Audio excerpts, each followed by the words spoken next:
नमस्कार दोस्तों, आज 24 मई 2020 की तारीख और रविवार का दिन हो चुका है।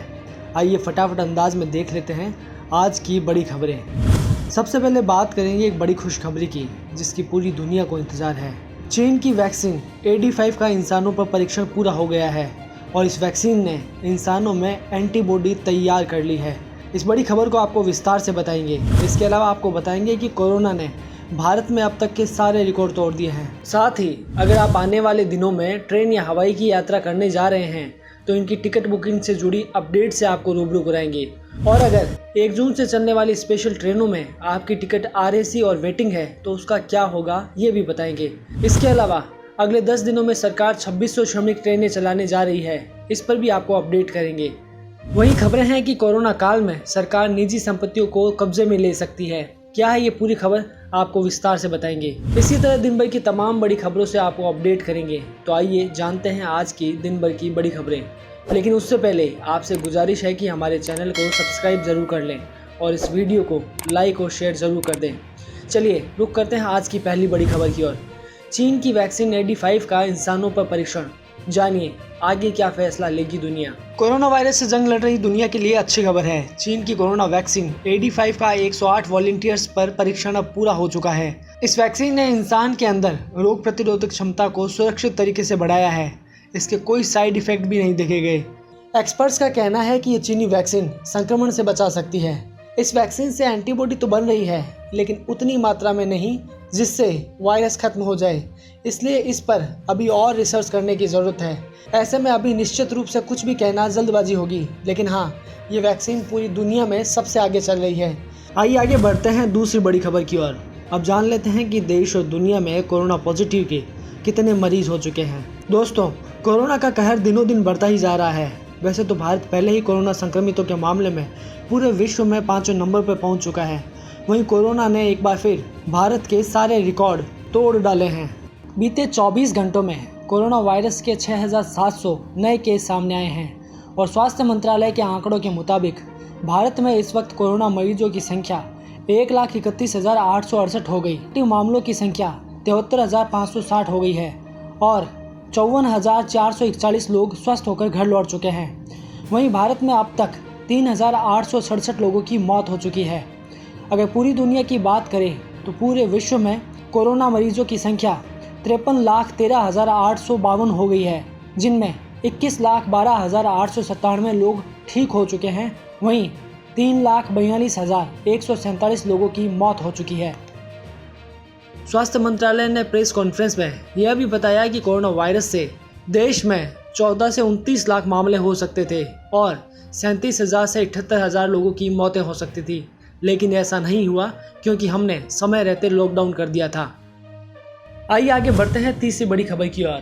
अगर इसी महीने खत्म हुआ लॉकडाउन तो जुलाई तक भारत में चरम पर होगा कोरोना वायरस। ये दावा public health foundation of India के एक प्रोफेसर ने किया है।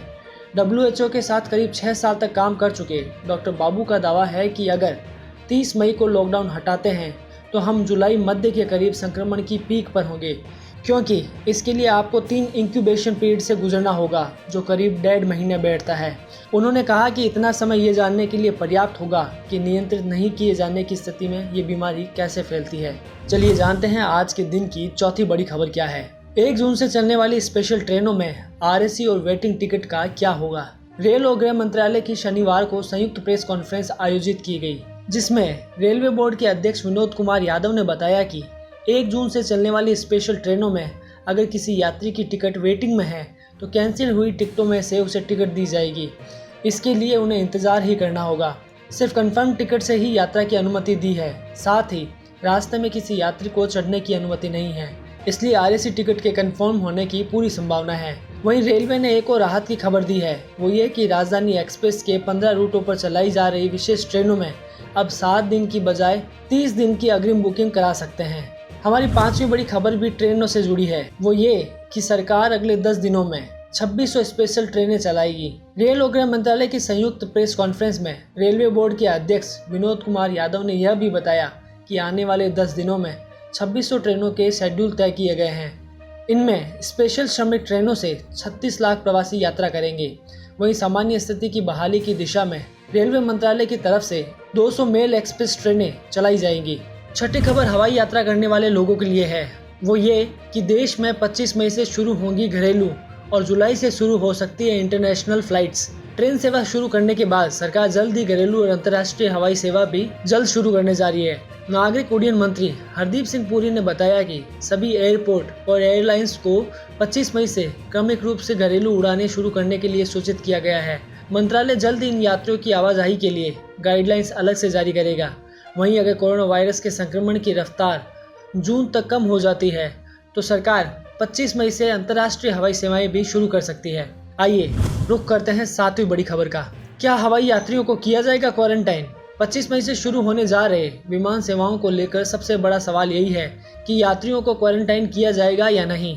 इस बीच नागरिक विमानन मंत्री हरदीप सिंह पुरी ने शनिवार को कहा कि जिन यात्रियों में कोविड-19 के लक्षण नहीं है और आरोग्य सेतु ए पर ग्रीन स्टेटस है, उन्हें क्वारंटाइन में भेजे जाने की जरूरत नहीं है। उन्होंने यह भी कहा कि घरेलू उड़ान सेवाओं के 25 मई से शुरू होने और भारत में 31 मई तक लॉकडाउन लागू होने के बीच कोई विरोधाभास नहीं है। 8वीं बड़ी खबर, बदलने वाला है हवाई सफर। जानिए किन नियमों का करना होगा पालन। देश में 25 मार्च से जारी लॉकडाउन के चलते घरेलू उड़ानें बंद है और अब इन्हें 25 मई से दोबारा शुरू किया जा रहा है।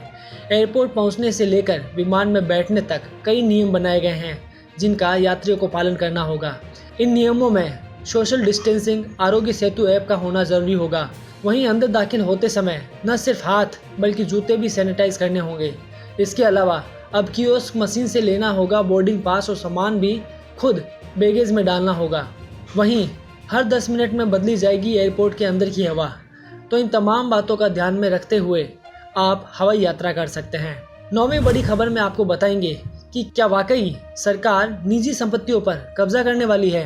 देश कोरोना के संकट से जूझ रहा है और इसे निपटने के लिए जाने माने वामपंथी, अर्थशास्त्री, बुद्धिजीवी और एक्टिविस्टों ने एक अजीब मांग रखी है और वो मांग ये है कि देश को मौजूदा आर्थिक, स्वास्थ्य और मानवीय संकट से बाहर निकालने के लिए सरकार को सभी लोगों की चल और अचल निजी संपत्ति को कब्जा लेना चाहिए। इन लोगों की इस मांग के बाद आम जनता की चिंताएं बढ़ने लगी है कि क्या वाकई सरकार उनकी निजी संपत्तियां हथिया लेगी। तो इसका जवाब है नहीं। फिलहाल सरकार की ऐसी कोई मंशा नहीं है। इन लोगों ने सिर्फ सरकार के सामने मांग रखी है, सरकार ने इस पर कोई फैसला नहीं सुनाया है। तो ये थी आज के दिन भर की टॉप न्यूज़। आपकी इन खबरों पर क्या प्रतिक्रिया है, अपनी राय हमें कमेंट करके ज़रूर बताएं। और हाँ, ऐसी और खबरें पाते रहने के लिए हमारे चैनल को सब्सक्राइब करना ना भूलें।